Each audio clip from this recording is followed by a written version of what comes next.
السلام عليكم ورحمة الله وبركاته. حبايب قلب وز الغاليين، شفتوا السكر اللي معانا ده؟ هنعمل لكم بيه احلى شربات لصينية كنافة وصينية جلاش. هنحط معاكم 4 كوبايات سكر، وهنحط عليهم 2.5 كوباية مية زي ما انتوا شايفين كده. حطينا ال4 كوبايات سكر وهنحط عليهم 2.5 كوباية مية، يعني كل 2 سكر لهم 1.25 كوباية مية. ده لنص كيلو كنافة ونص كيلو جلاش. بسم الله ما شاء الله، اللهم صل على النبي.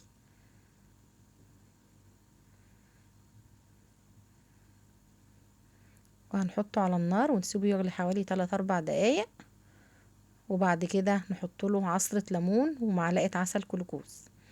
جبنا السمنة بتاعتنا سيحناها على النار زي ما انتوا شايفين كده. خد بالمعلقة، لا انا افضي بالطبق احسن. زي ما انتوا شايفين حطيت حوالي كوباية سمنة على الكنافة. الناس اللي بتحط زيت على الكنافة الزيت بينشفها، سألوني احنا بنحط زيت وبتطلع ناشفة معانا، فما ينفعش لان الزيت بينشفها. هنقطعها بالسمنة كده. نمسك الكنافة، احنا جايبينها طرية وصابحة زي ما انتوا شايفين، نقطعها كده بالسمنة لغاية ما نشربها السمنة كلها، وبعد كده نرصها في الصينية بتاعتنا. معانا 4 كوبايات لبن، لان انا هعمل الكنافة بالمهلبية. حطينا فيهم معلقة سكر، وحطينا معلقتين نشا. كل كوباية لبن ليها معلقة نشا، وهنحط معلقتين كاستر. يعني ايه 4 كوبايات ب4 معالق، 2 كاستر و2 نشا.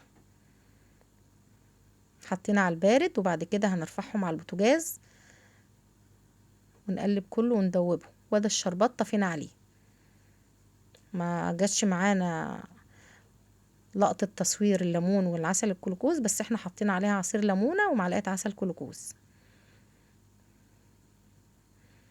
هيدوبنا النشا والكاستر خالص في اللبن، وهنقلبه تقليب مستمر لغاية ما يلف معانا كده ويبقى جميل. بسم الله ما شاء الله، اللهم صل على النبي.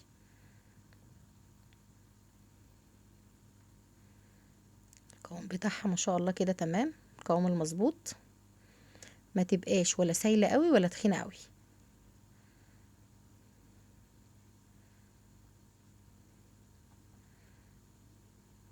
كده تمام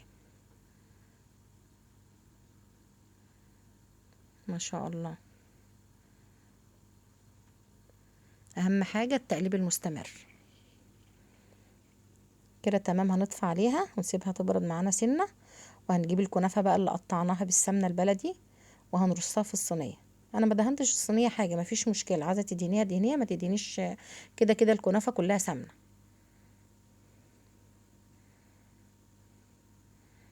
هنظبطها بقى في الصينية كده.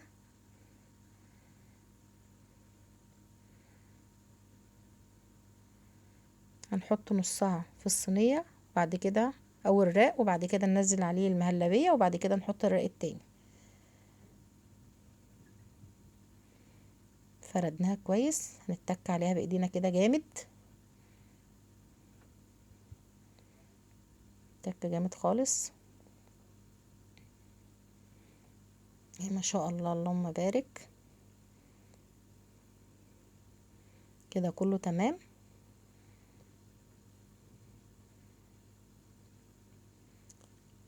هنرش بقى المكسرات، زبيب وجوز الهند وسوداني الموجود عندك، وعلى حسب الرغبة اللي انت بتحبيه.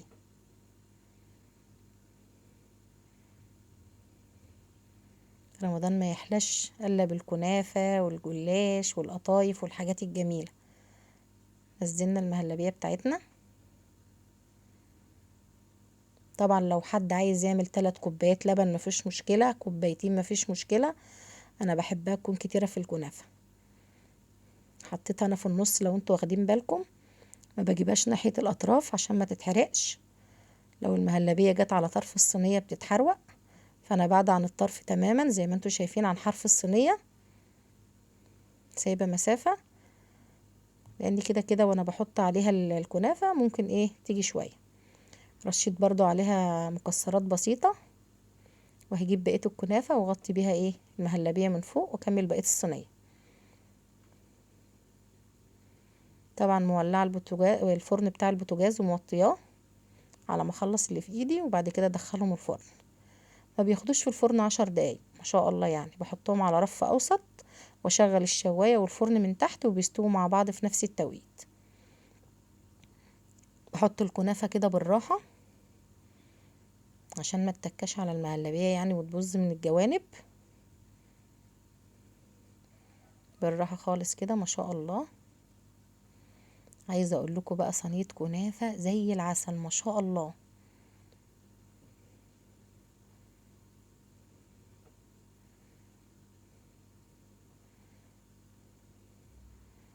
واحدة واحدة نظبط الدنيا.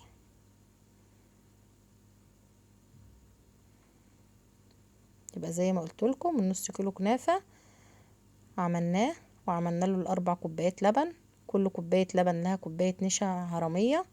انا ما حطيتش سكر كتير لان كده كده احنا هنحط الشربات، ما حطيتش غير معلقة سكر واحدة، وساعات ما بحطش معلقة السكر كمان.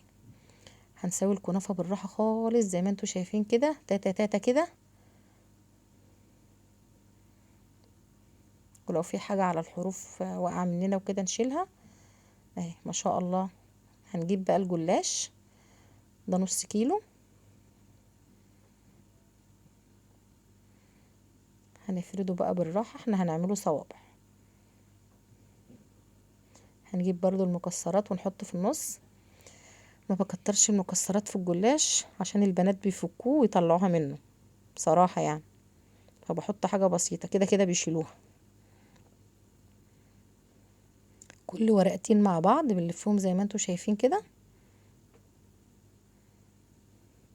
عادي، مفيش مشكلة. هنلفها وكل ده هيتدار اهو. اللهم صل على النبي. جبنا الصينية بتاعتنا وهنحط فيها. برضو هتقولي انت ما دهنتيش الصينية. ممكن تدهنيها وممكن ما تدهنهاش، لان انا كده كده بعد ما اخلص هقطعه وارش عليه سمنة كله، والسمنة بتنزل تحت عادي. ورقتين اتنين اهم عشان ما يبقاش تخين.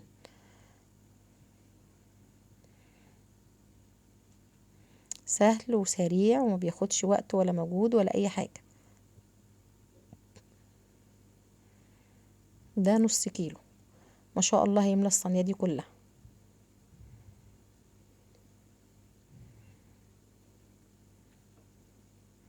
ما شاء الله. يبقى عملنا كل حاجة في بيتنا نظيفة وجميلة، وعاملينها بالسمنة البلدي وما خدتش حاجة معانا. انا في حد قال لي كده انه جايب خرطة الكنافة ب30 جنيه. ليه؟ ده النص كيلو كنافة ب20 جنيه بس. فاحنا لو جبنا وعملنا الصينية اهي ناكل ونشبع منها. وحاجة رمضان كده وروايح رمضان، وكل سنة وانتم طيبين، وربنا يعود عليكم الأيام بخير يا رب.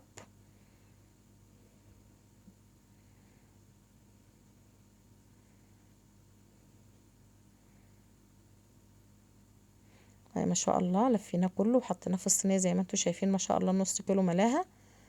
الصينية دي مقاس 32. هنقطعه بقى. قطعي بقى على حسب الحجم اللي انت عايزاه، الصباع طويل قصير شوية متوسط. انا عاملاه متوسط.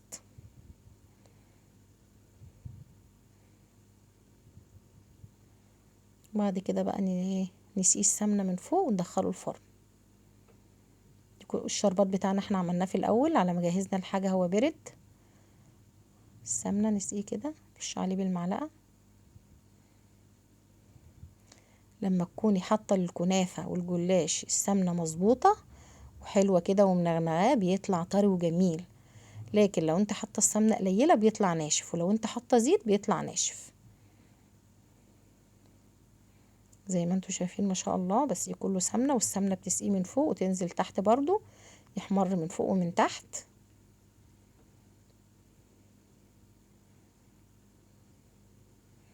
الكنافة خدت كوباية سمنة، والجلاش نص كوباية او نص كوباية ومعلقة كده.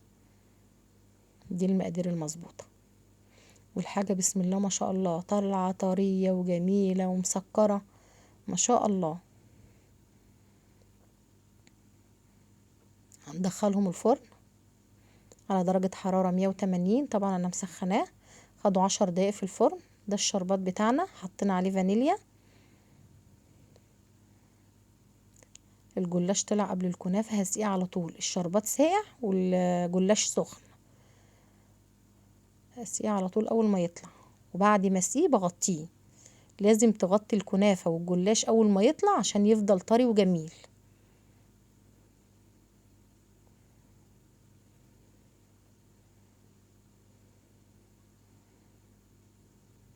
وعلى فكرة فاض معايا من الشربات كمان نص كوباية، يعني سقيت الصينيتين وفاض معايا نص كوباية شربات.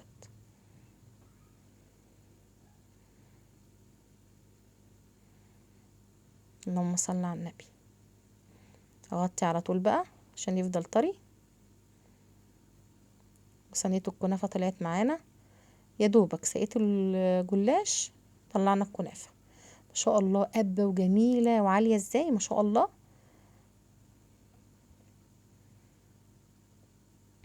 سيبها كده لغاية ما تستكفى كده كده وتتغلغل في الشربات كده وتبقى زي العسل.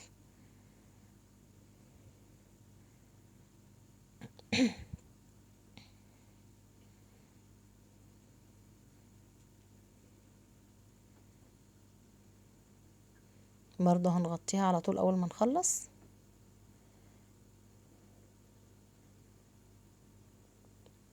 خلاص كده تمام. هنجيب الصينية نغطيها بيها. الجلاش بتاعنا الجميل بعد ما برد شوية اهي، ما شاء الله. زي ما قلت لكم كيلو عملنا بيه الصينيتين الحلوين الجمال دول. جبنا طبقين وطلعنا الجلاش معاكم وطلعنا الكنافة. نرش شوية فستق كده. عايزة بقى تحطي جوزة الهند، تحطي زيتون، اللي انت حابة تحطيه. لو الوصفة بتاعتنا عجبتكم ما تنسوش اللايك والشير والاشتراك في القناة عشان يوصل لكم كل جديد. وكل سنة وانتم طيبين ورمضان كريم علينا وعليكم يا حبايب قلبي. بصوا الجمال، بصوا الحلاوة، ما شاء الله.